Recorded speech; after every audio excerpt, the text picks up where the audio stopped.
Yeah, perfect. I've just painted my downstairs room green. I should have done it down there as well. Are we green for a reason then? Yeah. Got a green t-shirt. Nice.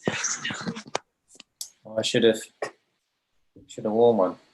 There you go. I've switched my computer off to try and figure out why it's not working. No worries. Technology.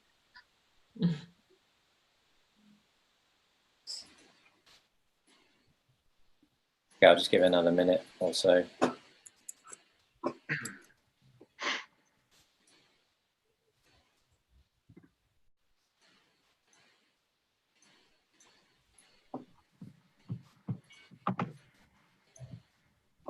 Okay.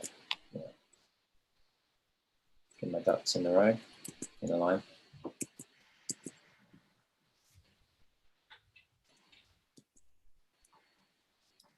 Right, so welcome everybody to this live ACO Q&A. My name is Edd Wright, and it's a pleasure to be hosting this evening. Our webinar is called The Journey Towards Sustainable Filmmaking, where we discuss the challenges the film and television industry must face if we tackle the climate emergency and deliver a sustainable filmmaking industry. We realise we won't solve it all in one session, but we'd like to use this platform to inform ourselves. And we have some people here on the panel who've been working in this field. So let me go ahead and introduce everyone. We have Anna Valdez Hanks, Director of Photography and co-founding member of cutit.org. We have David Raedeker, Director of Photography and Cutit member.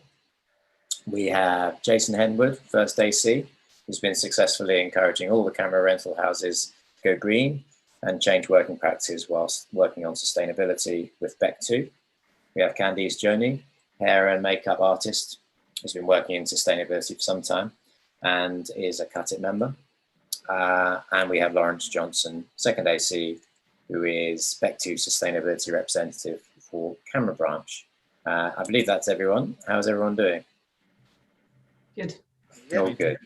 All good. Great. So obviously that's my brief introduction, but I wonder if I could go around everyone and just flesh out the intro a little bit more and get a sense of who we all are and how we became involved in sustainability issues within the film and TV industry.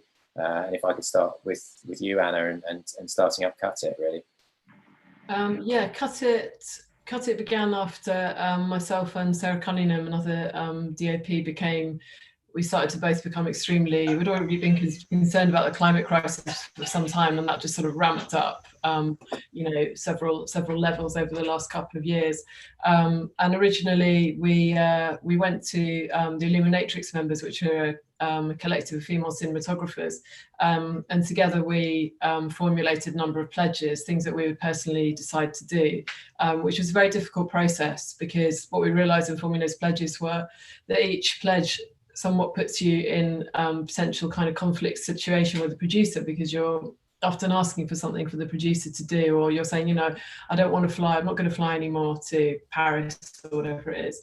And people felt that it was very difficult for them as, you know, a struggling DOP perhaps to sort of put their head above the parapet and ask for those changes. So what we realized was we needed to somehow collectivize these actions and kind of work in a different way. So that's what we've done. So we were quickly joined by people like David and lots of other kind of committed, enthusiastic people, and the organization's grown and developed since then, particularly under lockdown, because so many people have not been working. So we've had a lot of energy to put into other things, which is, you know, it's been a difficult time, but it's produced things like this, which have been good.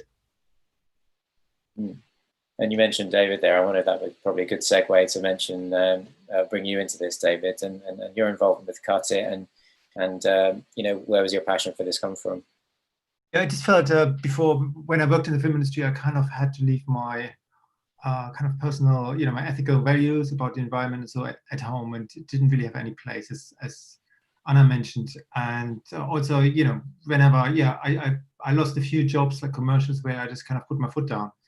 And that's kind of left me that I just, you know, I was quite kind of couldn't really talk about it on set. So when Sarah approached me and told me about this idea, and I thought, oh, this is exactly what I'd love to do, and it's the only way forward, really. and from then onwards, we kind of started to get a lot of traction very quickly with many other people like me. Find you're not alone in this whole thing, and there's obviously a lot of people coming forward. As you say at the moment, Anna, we've got a bit more time to consider it. How about you, Khandiz? And what's your involvement in all this?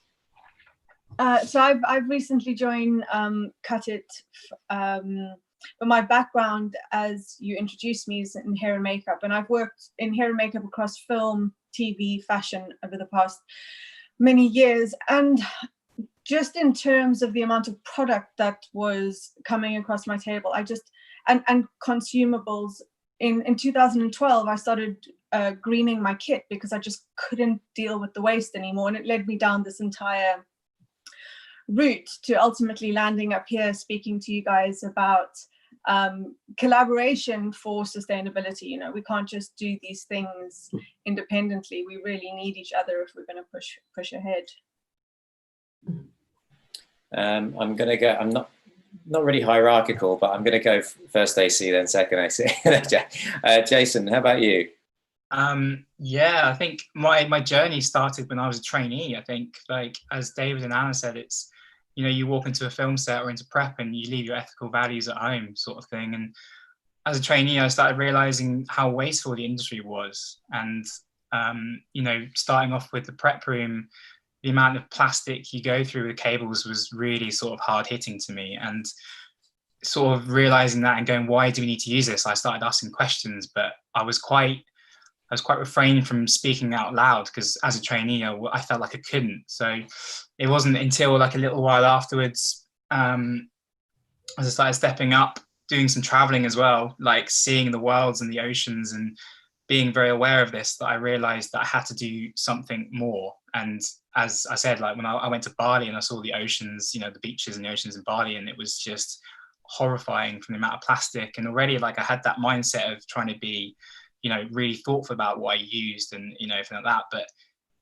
I thought I could do something more, in my industry, and being such a big industry and such a powerful industry as well. And, with the money that goes through it, I sort of took a whim, and I thought, well, when on my way back, I was like, I'm going to have to make more of an impact. So I started sort of journeying through the rental houses and seeing if I can make a difference. And I guess it's taken me on a long journey, and I've not just, sort of tackling plastics, but now we're working on like working practices, as assistants, and changing our kit bags to be more, reusable and less wasteful.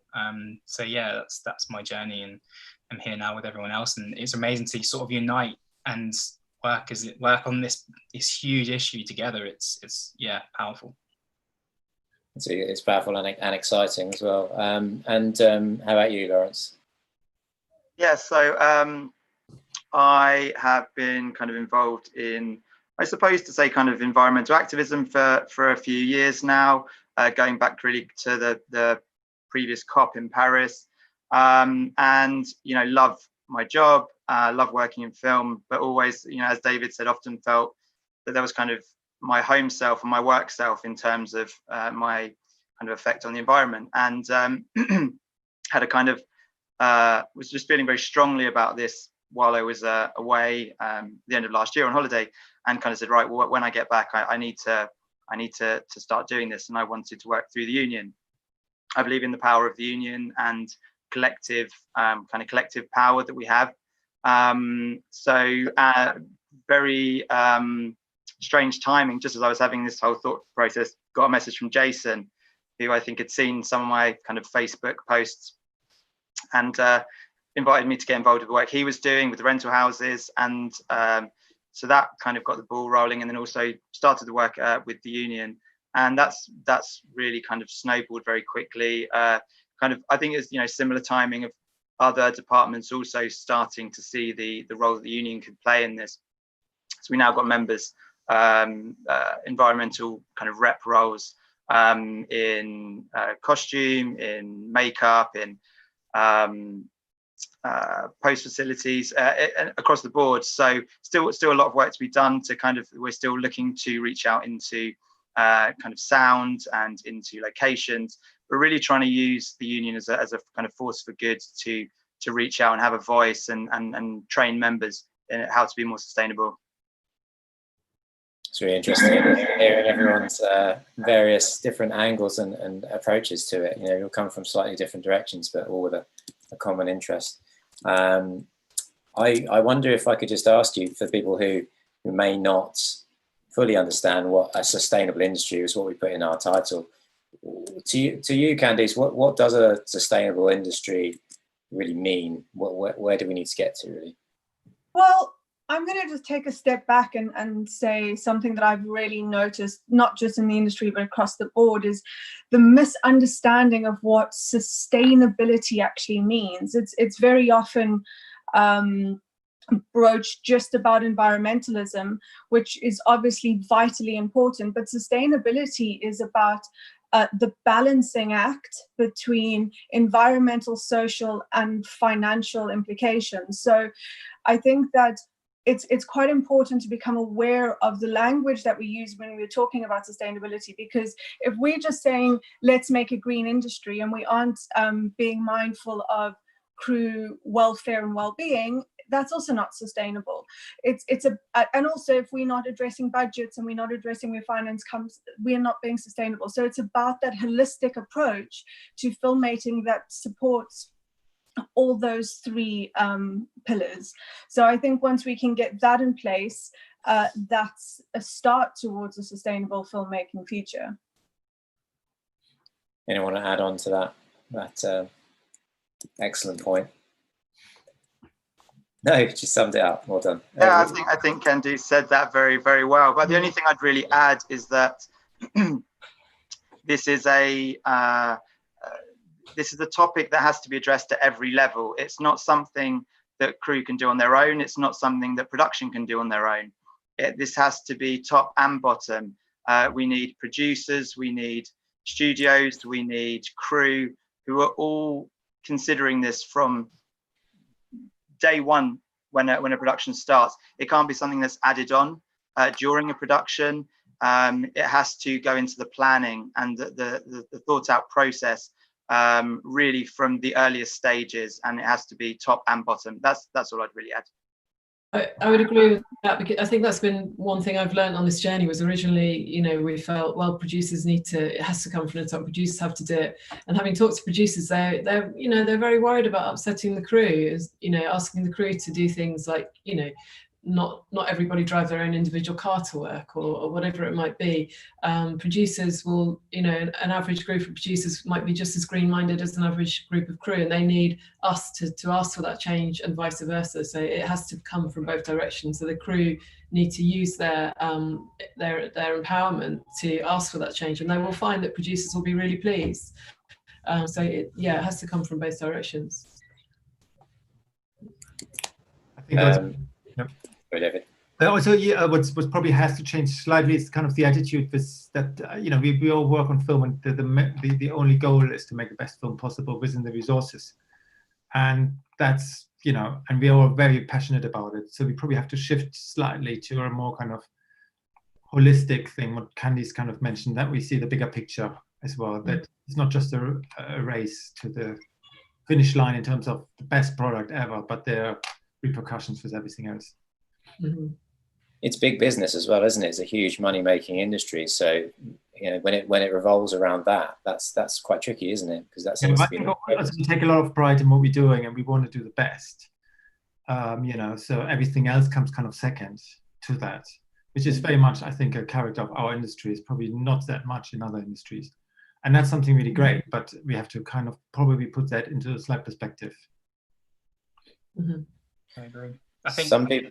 Sorry, Jason. I think as well as we all take absolute pride in our craft. You know, again, you know, we don't want to walk onto a film set and have that like environmental and ecological impact. We want to, you know, do the best we can, but also have our mind on our impact. And you know, I guess what we're doing is we're trying to undo the destruction that we've already caused in the film industry. You know, it's if you think about it now, it's a huge amount of waste that we've already caused over the 100 years of the film industry being in existence. And going forward, we want to create it as clean as possible, because we we want to, you know, the new people coming into our industry, we want to leave it in a good state for them. And, you know, personally, I don't want to, I don't want to leave that, you know, that trademark of being impactful and environmentally disastrous. Yeah. Just by the way, if anyone wants to ask a question at any point, use the tab below and stick in a question, and we can get into any burning issues you've been worried about, or you're thinking about, not sure about, post it. I think Khandiz, do you want to say something? Yeah, I just want to add to David's point. It sort of sparked a point to talk about. Is we have this perfectionism, which is it's a beautiful quality, but there's also so much innovation when we start taking pieces away. That's when you make groundbreaking work, is when you don't have all the bells and whistles. It's when you make something that's incredibly powerful and moving, and you did it despite the limitations you have around you. And I think that's also something to consider when we are thinking this new way of filmmaking. Mm-hmm. You're right. Well said. And I guess maybe some people might be watching this thinking, well, we're doing all right, aren't we? We're making some changes. Things are changing slowly. We're getting there. But the reality is a lot more severe than that. I don't know if we can just, if anyone's prepared anything that was sort of hard hitting, that we can sort of any kind of facts or figures that might actually put this into perspective about where we are. Has anyone happened to have done that? I don't know. Looking at Jason smiling. Well, yeah. I mean, well, I think going on this journey, you have to sort of be quite clear on your stats and be very up to date. And I think when you do start learning about it, and especially with the help of Albert have done, I don't know if anyone knows who Albert are, but they are a consortium funded by the BFI. And they do amazing work, especially in the TV world of trying to make productions more sustainable.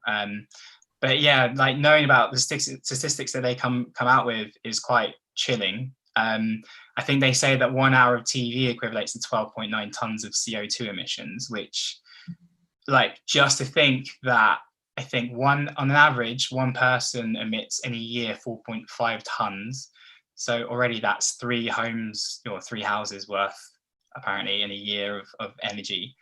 And to put that into another perspective is in like, so if you think about one tree takes 100 years to absorb only 1 ton of carbon.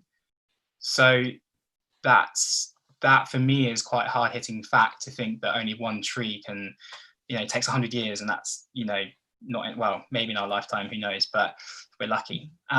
But yeah, I think that's a really hard hitting fact. 12.9 tons of CO2 is emitted by just 1 hour of TV, and that's TV overall. That's not just drama. That's like news and factual, and to be honest, like factual is probably the most heavy emitter of CO2 and waste as well.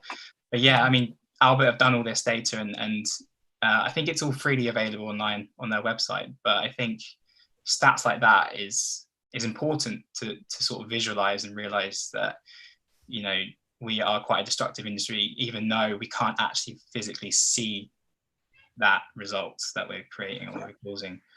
I just add on that as well, just to highlight how quickly as well those emissions move up. That average that Jason's given is exactly right, and that's for TV. But when you're talking about, for example, feature films, on a 70 million budget feature film, you're talking about around 3,000 tons. That is the equivalent of about 2,000 homes a year of energy. And for me to make one feature film, and I think that's a small town's worth of energy for a year, is really something that we have to start looking at. And things are already changing. I would highlight that we're already seeing change in the industry, and I think that's really important.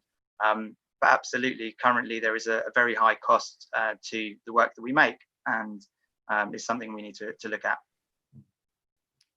On the back of trees, I think Jason was speaking. I'm sorry, I can't see all the screens. There was a 2015 report that said if we do not take care of the soils, so if we're not working in a holistic thing, by 2100, trees could turn from a carbon sink to a carbon source. So if we are not actually taking this holistic approach and managing whole systems, what we think are solutions become problems later down the line. So yeah, just off the back of that, there's a stat for you. Yeah. And another couple of things that I think might be worth mentioning is one, despite the advances with things like people moving to hybrid cars gradually and etc., and gradually some people switching to renewable energy, our industry-wide carbon footprint is actually increasing. Of course, our industrial activity is increasing, which is good. But if we need to now work towards going to carbon zero very, very fast, which we do, it's not good news that our industry-wide carbon footprint is increasing, and we do need to think very carefully about how to bring that down. We really have to take action fast. We're really running out of time on that. And just one really fascinating statistic that comes out of Albert in terms of drama, which I haven't really met anyone who's not been surprised by this, which is basically that the huge culprits in our industry are travel, and accommodation and power. They're the three big ones. So traveling, to set, flying has, enormous carbon footprints. So travel and power sources not being renewable, use of generators, the use of studios which don't use renewable energy supplies, production offices which don't use renewable energy supplies, and maybe it's hard for them to switch to renewables because they might be part of a building that has lots of different offices, etc. So power, accommodation, hotels are very carbon intensive, very wasteful, and we use hotels a lot. So they're the three biggies, and I think it's important to sort of focus our minds on how we can reduce, particularly travel. Is something that crew can all do something about. We can all think about how to reduce our travel. Heads of departments can think about how to, use more local crew. Discourage the use of locations that are miles from anywhere when there might be something that's almost as good or interestingly different somewhere closer to everywhere else that we're shooting, etc. So I think those statistics are quite worth knowing. I just wanted to share quickly a graph that I think David sent me. I don't know if everyone can see that. I just found that quite interesting, quite complex, but I wondered if is there anything that sort of stands out to you, David, that's worth mentioning here? Maybe you just that I would think that you can see that the studio's more scripted-based productions are quite heavy. The international factual, I think, is obviously the heaviest because of travel, and there's a lot of wildlife documentaries as well included in that. But then it's definitely the studio productions, and then the location productions are much less of that. So yeah, I think that's yeah. You also mentioned as well. Sorry, go on. No, I just wanted to do a quick clarification actually on the fact I just gave. The 2,000 homes actually is for kind of top end feature films. So we're talking about budgets of about 300 million. That's about the energy of 2,000 homes. I just to clarify that. Appreciate it. But and also, I just wanted to say, being the only outsider in the room, one thing that is not accounted for in the Albert calculations is depending on the type of film. If you are doing a costume heavy film that everything has to be made and shipped in, if you are not calculating or accounting for the value chain up and down, that we're not getting an accurate picture. So for instance, the fashion industry, which the costume department is heavily reliant on, emits more carbon than the shipping and aviation industries combined, but that's not being factored in. So it's also really dependent, much like Laurence said, on the scale of the film, how your budget's going to differentiate. That's fascinating. I mean, it's showing that the industries are inextricably linked, basically, and it's not just how we do things, it's how everyone does things. And I actually do have a question about how our industry links with other industries in terms of, how bad are we compared to other industries? I don't know if anyone can help me on that. Do we see ourselves as an industry that is, going forward and trying to step into the unknown and do things and be proactive, or are we a bit behind with these kind of things?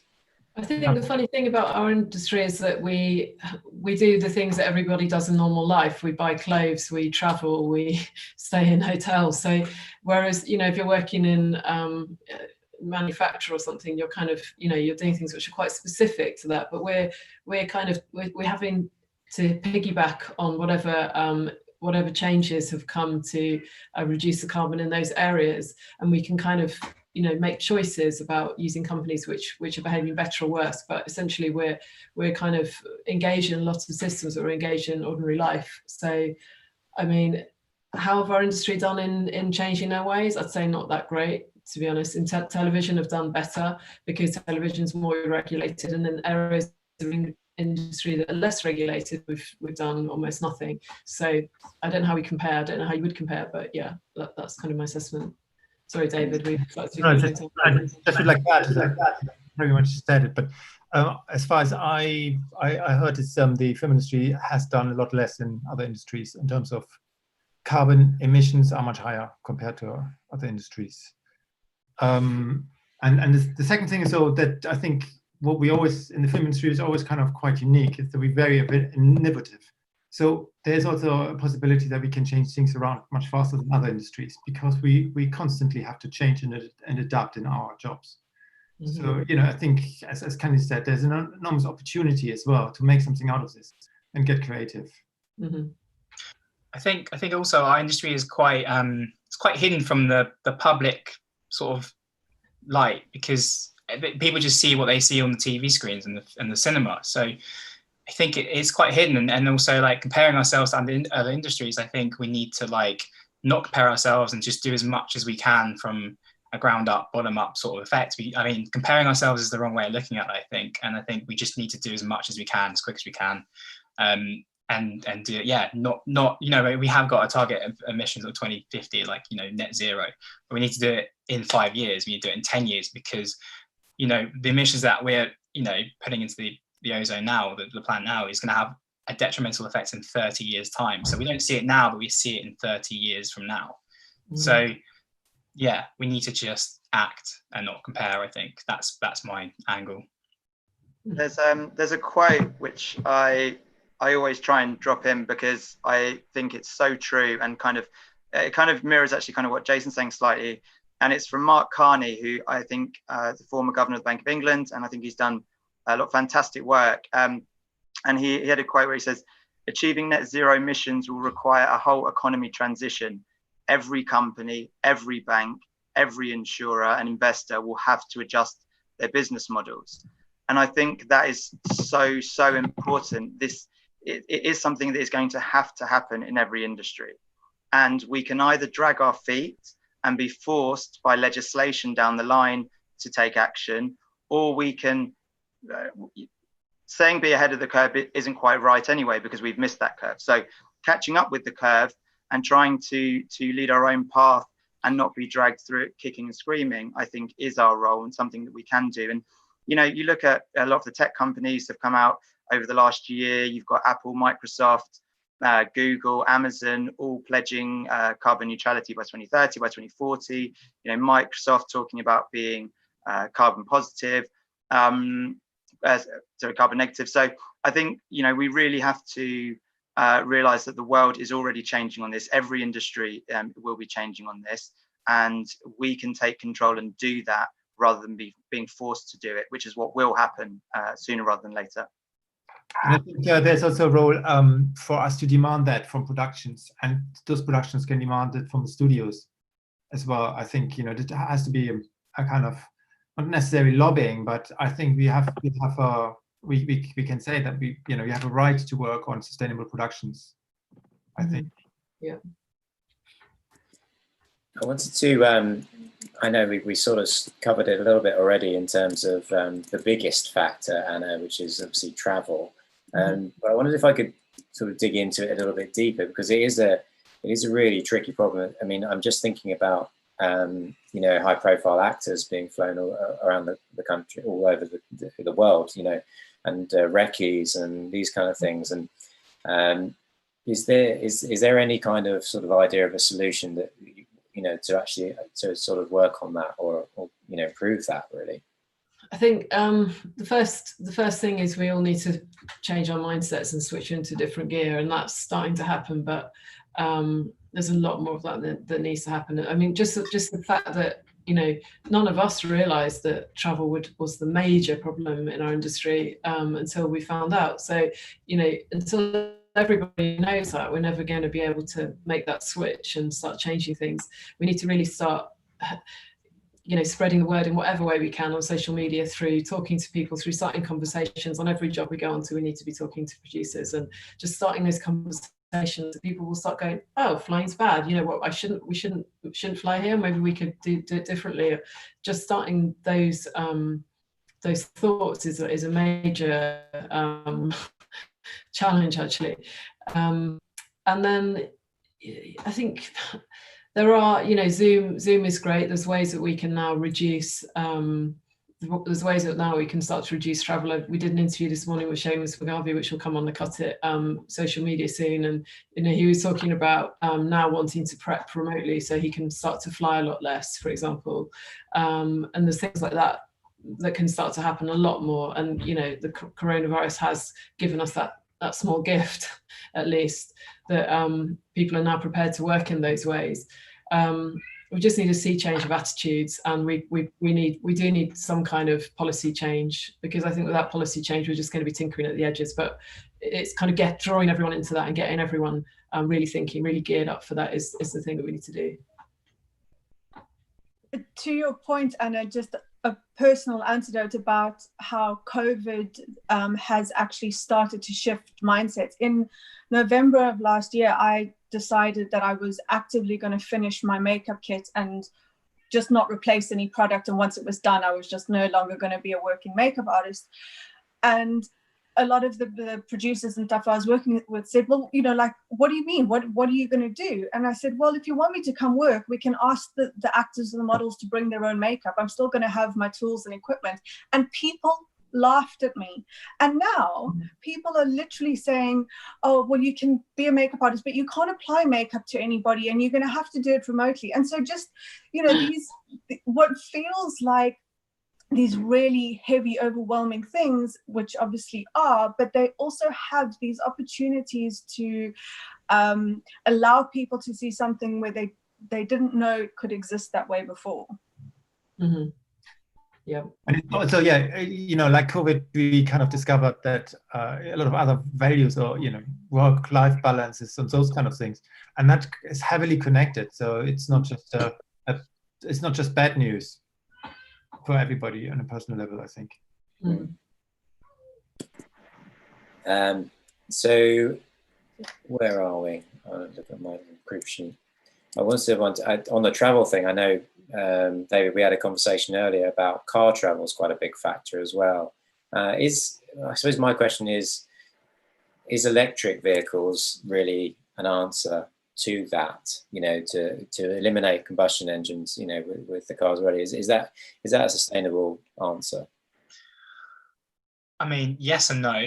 I mean, electric is a great way forward, but you have to think about infrastructure as well. So, like, I brought up the question a little while ago. So I wanted to get an electric car, but then if you go to locations, you know, are there any charging points, you know, for your car?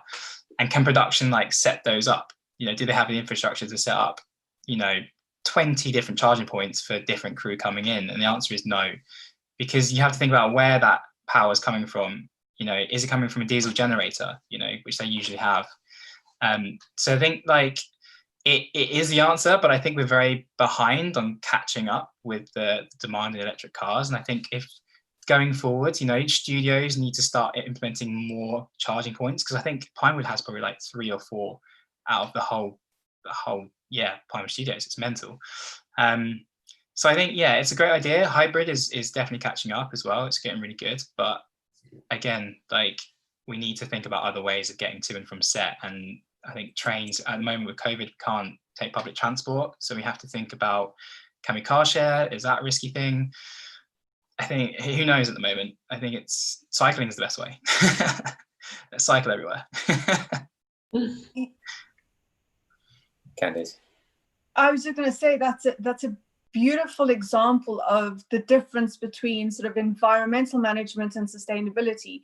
So the environmental aspect is in the short term, it will drastically reduce emissions if you have the right infrastructure, if it's not run on dirty energy to power the car. But it's not sustainable if you can't get to work and back. So it was just a really nice visual example to differentiate them. I think my experience, I hired electric cars for productions, and my experience is that it's absolutely doable. I obviously don't work in the makeup department 2 hours before call time and so on, but obviously, if say, 10% of the crew would have electric cars, it would change everything, I think, already. So I think it's just, it's really doable. It's not that difficult, electric cars, to work, to make, to use them on during productions. So obviously other questions, if electric cars are the solution, I can't completely answer that one.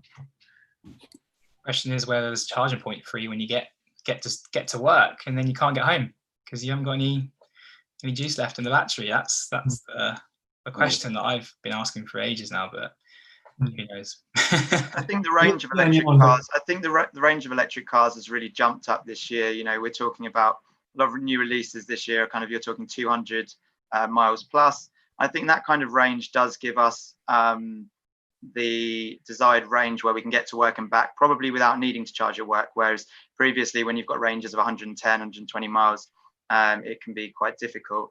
I think in general, obviously, we want to encourage people out of cars, and productions and studios should be, running ferry services. If you work in Leavesden, I did a job there last year, and I had to leave a bike at the train station. So I was tube, train, and then cycle from the station to Leavesden, and it worked for me, but I can understand that's not going to work for everybody. So productions and studios, things like that, we should be running ferry services so people can get public transport. We understand during COVID there are going to be issues with this, so a lot of the stuff we're saying, we're aware that there are certain kind of caveats during COVID, but totally electric cars are a better option 100% than normal cars.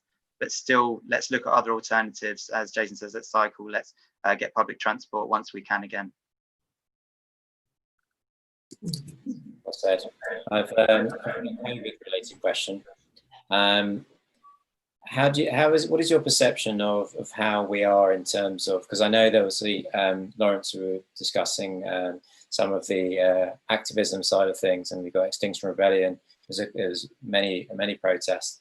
Is there a loss of momentum a little bit with the way since COVID has occurred with keeping the ball rolling with that, and so I guess what my question is has that sort of halted the momentum, and how do we get it rolling again? Yeah, I mean, I definitely feel like this whole COVID thing is a really strange situation.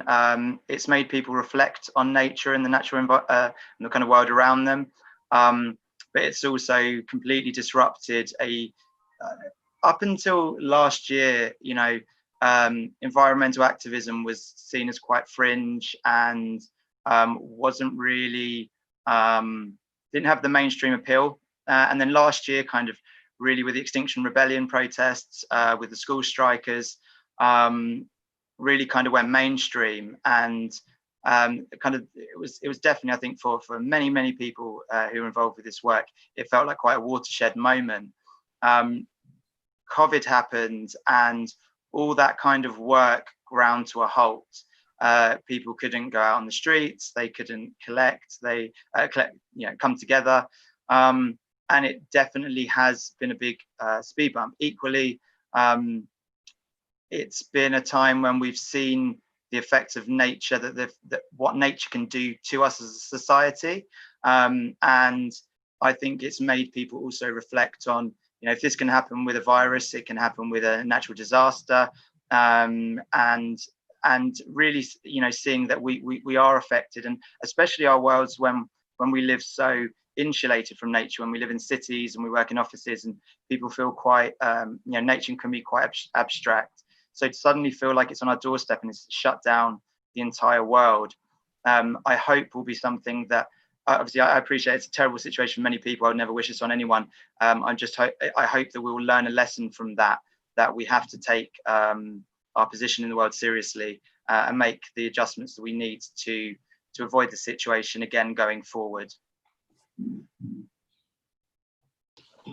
David.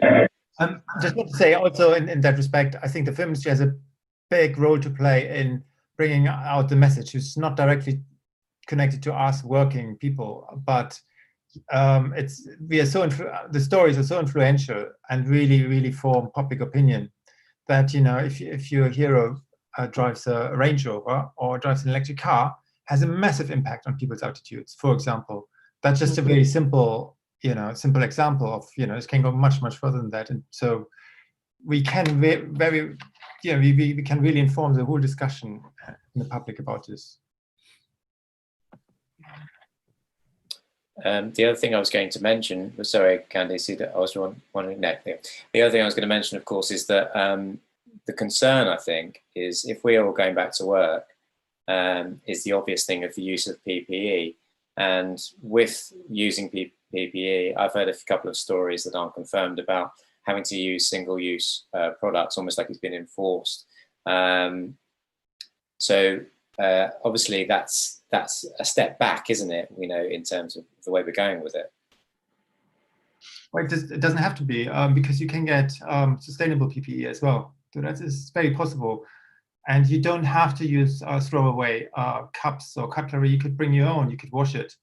You know, it's just you really need to use your own initiative in your own brain a bit, rather than just kind of, you know, there's so many opportunities within COVID to things which are obviously, it's always going to be some impact, but the COVID is not going to be around forever, and there are lots of ways of cutting down, I think. I think I was saying to you, Ed, on the phone when we spoke, it's so reactionary. This overzealousness for single use it's reactionary. It's not necessarily protecting us any better than if we wear reusable stuff. It's just born out of fear. And I think a lot of the conversation around reaction without sort of stopping, even while we are facing a climate emergency, if we just rush ahead and we don't stop for a second and formulate a plan, we're going to make a bigger mess. And it's the same with single-use PPE. It's creating a bigger mess that doesn't need to happen because it's an old way of thinking.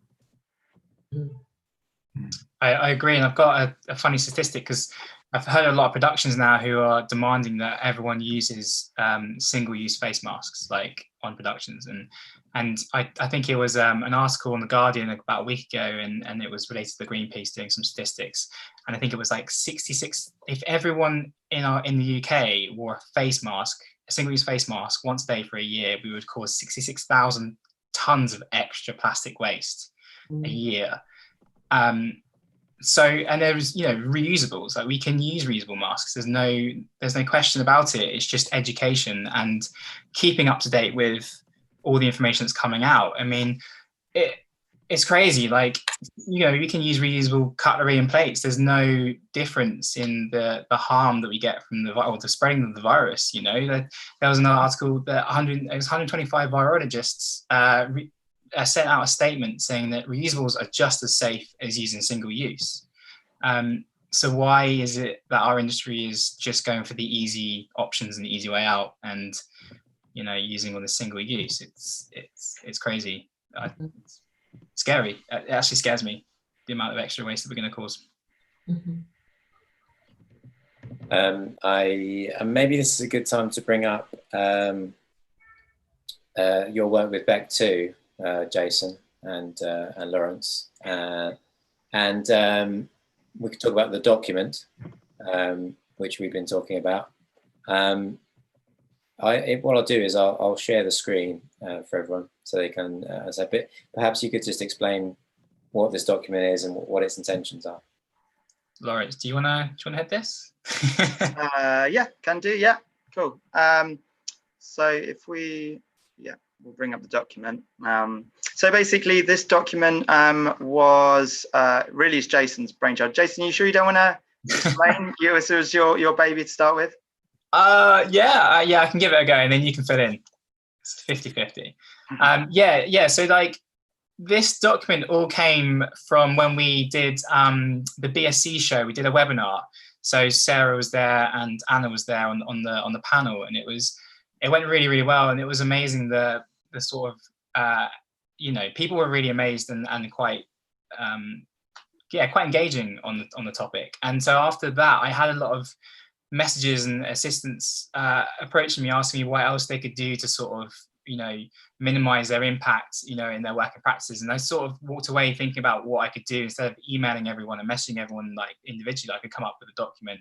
So I sort of like worked on this. It sort of sat to the side, and then I showed it to Laurence, and then Laurence was like, yeah, we can do something more about this and make it something really tangible and impactful. So yeah, it was amazing that we got Bectu to support this. And yeah, I think it's taken like eight of us like 2 months to sort of like hash this out. And yeah, I think it's a great piece of work, and I think it's coming out today, I think.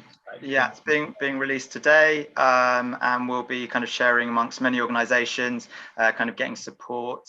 But yeah, a fantastic team at Bectu of camera assistants. They've all been putting a lot of hard work into this document. So Jace, do you want to kind of take a run through it? Well, yeah, it basically just outlines from pre-production. So what we can do as crew members, if it's a trainee, second AC, first AC, what we can do in pre-production to sort of minimize our impact going forward. It's like, yeah, consumables, and inquire as well, like inquire with production, their environmental policies, and how they're, working towards, being hopefully carbon neutral on the production.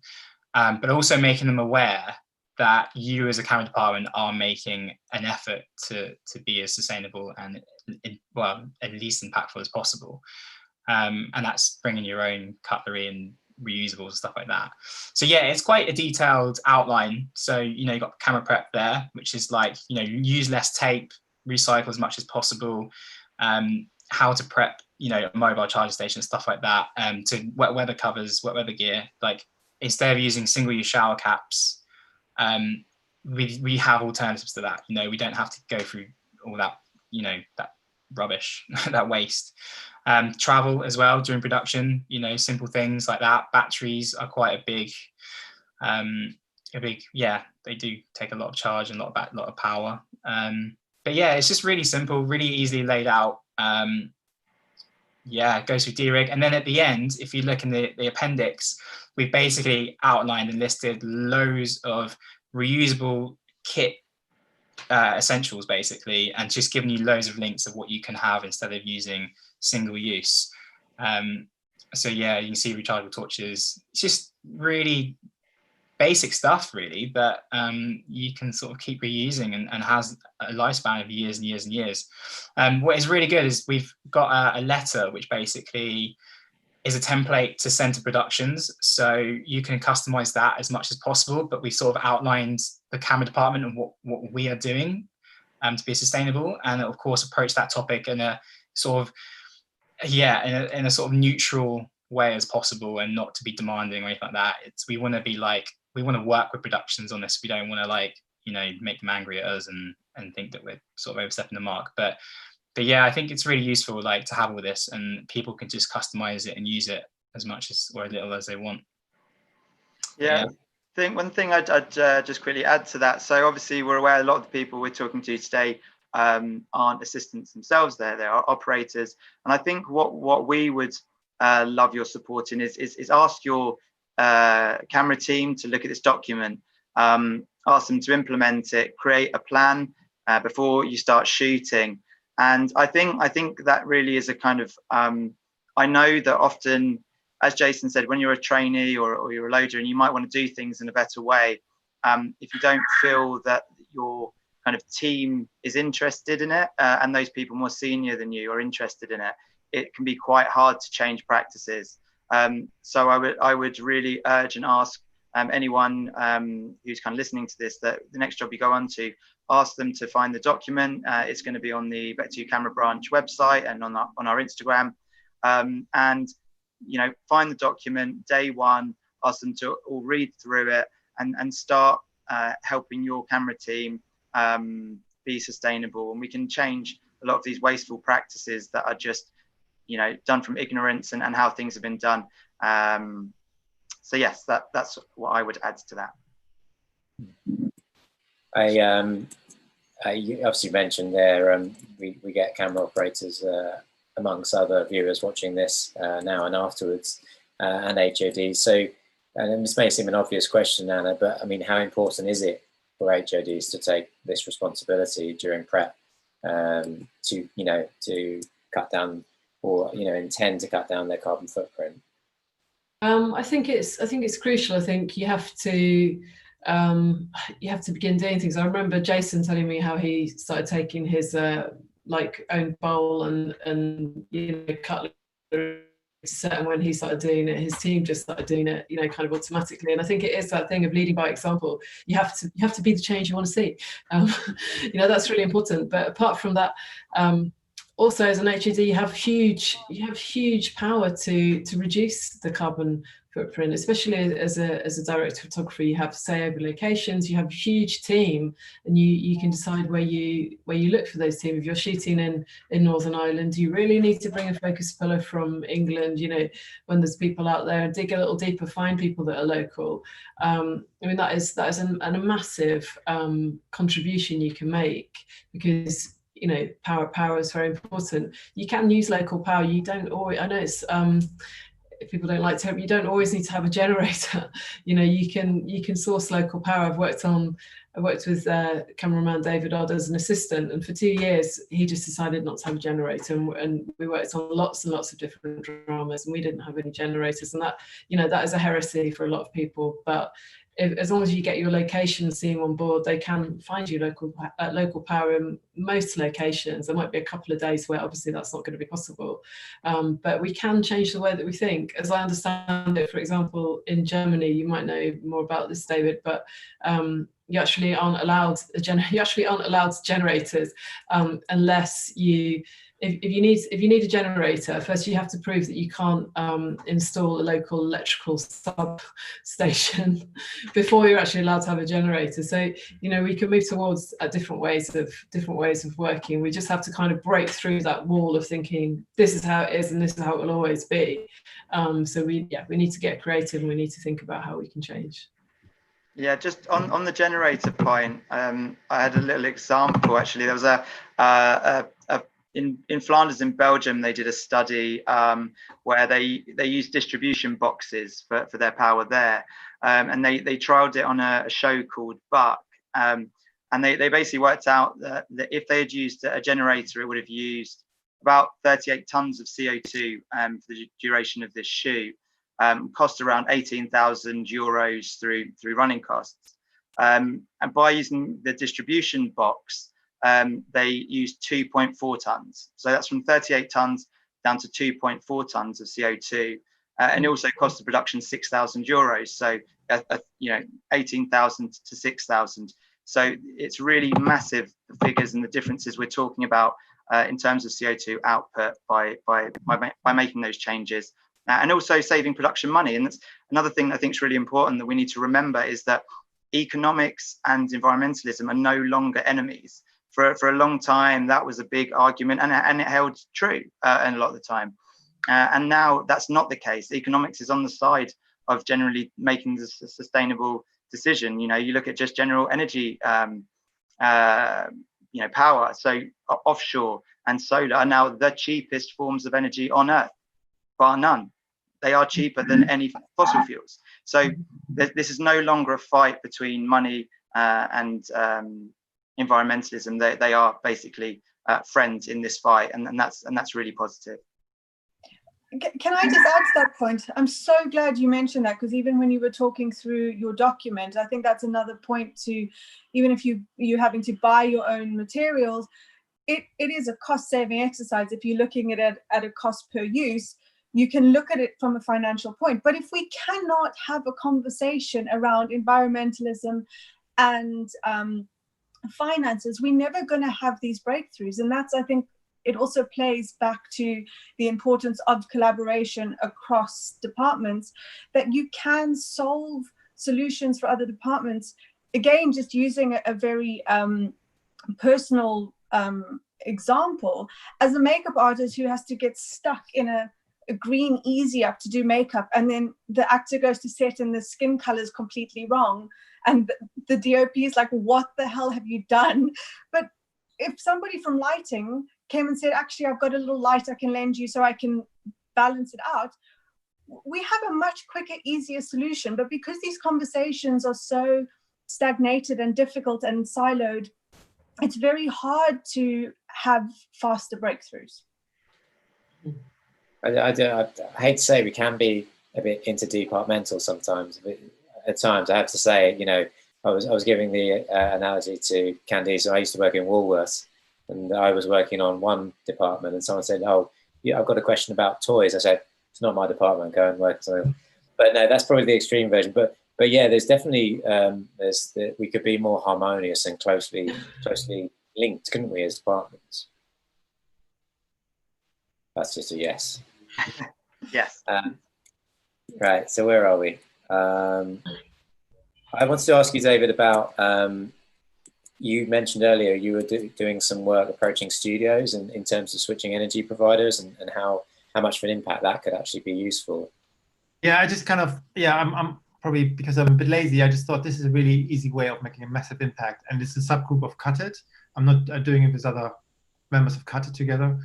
And for the studios, all they would have to do is change to another energy provider, something everybody can do as well, personally.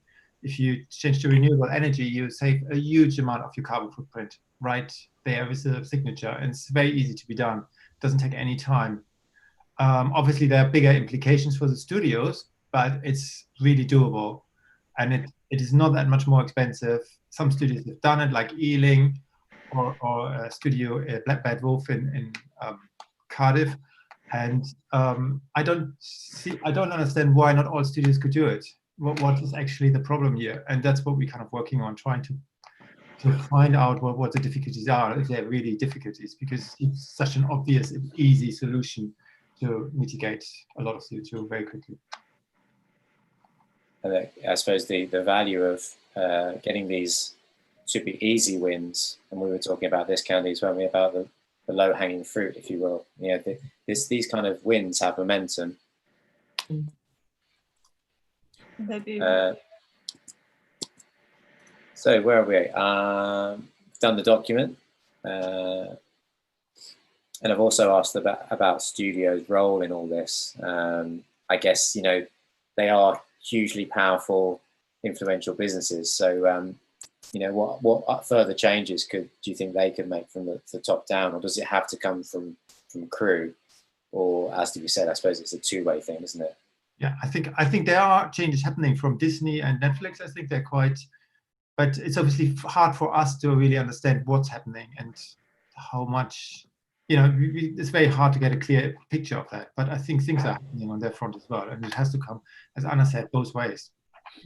I think the problem we have is that there's no requirement for feature films to give any data about their carbon in this country, or to regulate themselves environmentally in any way, shape, or form outside of normal law.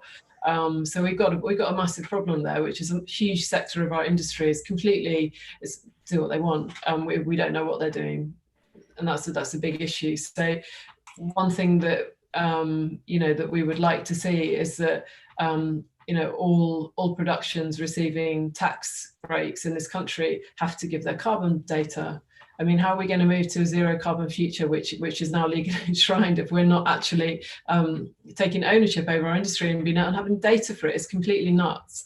So that's something that, you know, I would like Cut It to start campaigning for, is that high-end dramas and feature films that receive tax credits are also required to undergo Albert certification and give their carbon data over to us, because the American pictures use their peach, pear, plum system, but as Albert, in conversations with Albert that we've had, we've realised that you can get peach, pear, plum plumb accredited without doing a single action to actually reduce your carbon. So you can get this environmental accreditation simply by talking about sustainability in meetings. You don't actually have to do anything to reduce your carbon.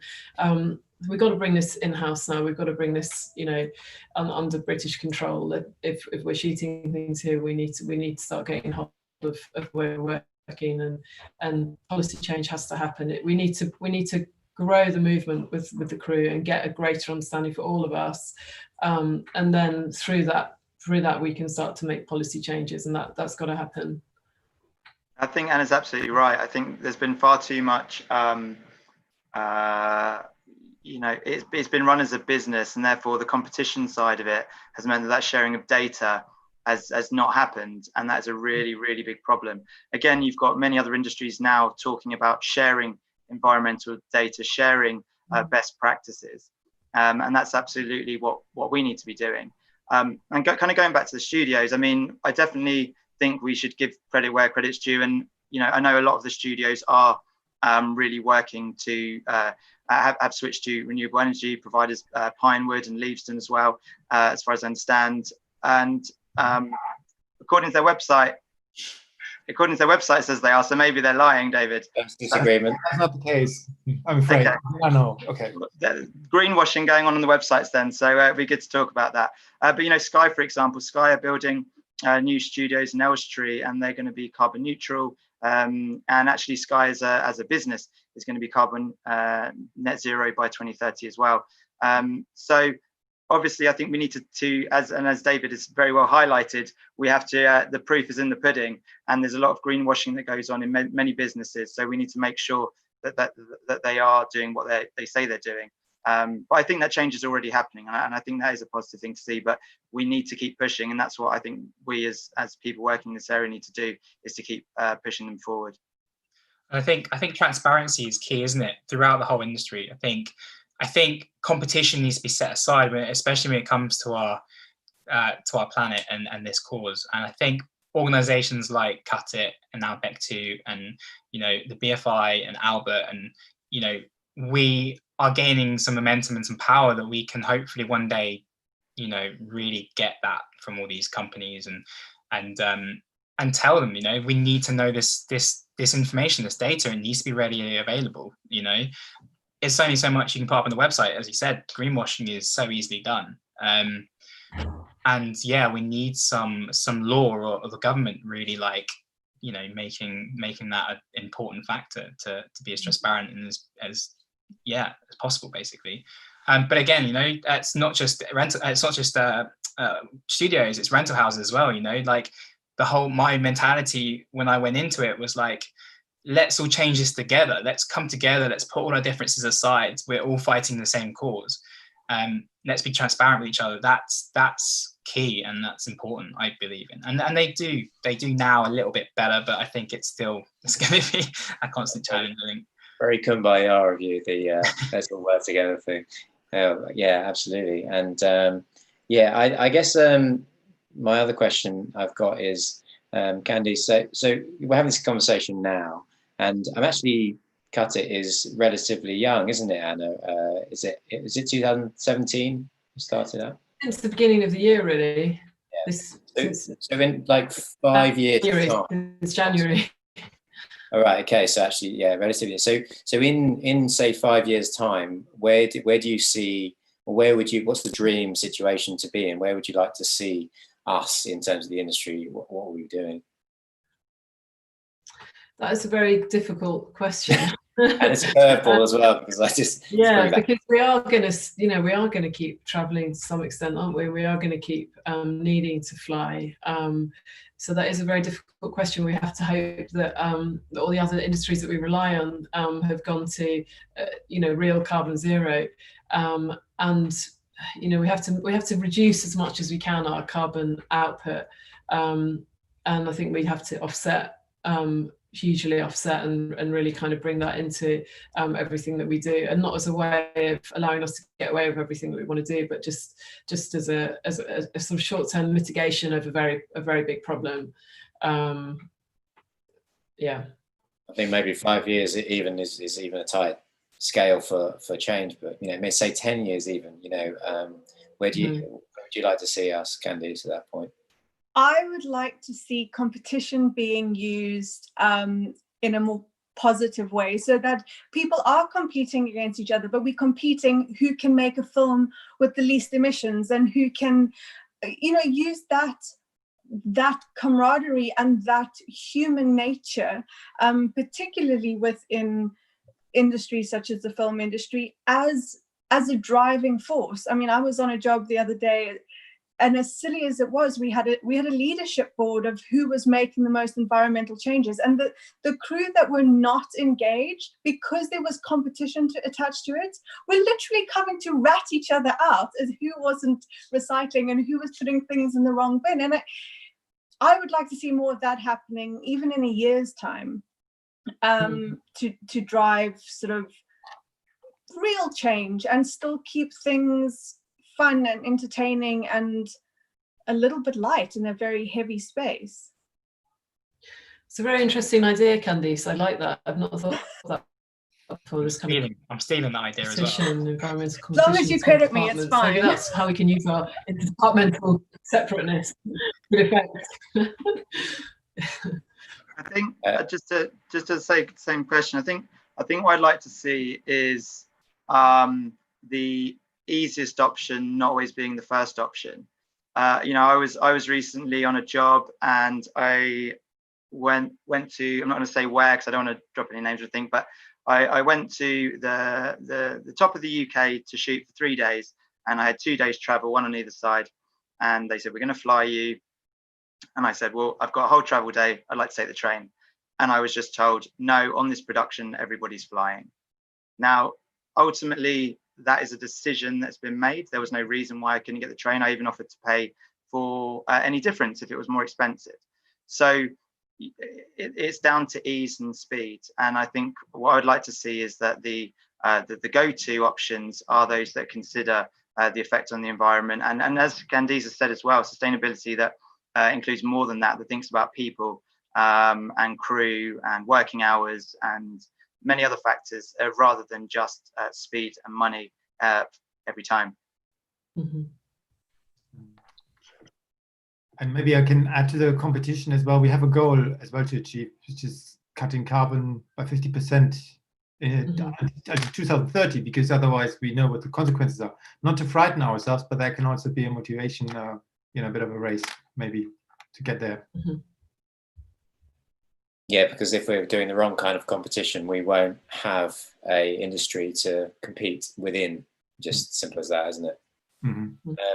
Jason, any further thoughts? Would you, if anyone who's watching this, who is maybe thinking about making a little bit of a change just in their own small way, what would you sort of recommend or suggest to them? I mean, I would say every small change, no matter how small, every change, no matter how small, is a change and is beneficial. And you shouldn't feel like you can't sort of make a stand or in your department. It doesn't matter who you are, you should say something if you see something that's not correct. Doesn't matter what it is, it's sustainability or other matters. But I think we all have a voice, and we need to speak about these issues and not just hide and ignore them and expect someone above us to sort of take a lead or act on it. I think that we've been doing that for way too long in this industry. We've been waiting for the bigger people to act first, and we are acting from the ground up, and that should be a great example for everyone and allow conversation to happen on these topics. I think that was a good point to end on, unless anyone wants to throw in anything else. I've got a great quote by Edd Wright from the Beastie Boys when he was asked about being sexist, writing some sexist songs when he was a teenager, and he turned around and said, I would rather be a hypocrite than the same person I was. And I think that across anything is just a really important thing to hold on. Don't let your actions of the past hold you back. Start today and move forward and go from there. That was a great quote. I love this from the Beastie Boys. Yeah. Joyce. All right, we'll wrap it up there then. Thank you so much for everyone for joining us. Really appreciate it. And absolutely schooled to death there. And hopefully positive change going forward. And good luck with everything. Anyone wants to check out anything more about Cut It, it's cutit.org. Is it not? .org.uk. Yeah, that's it.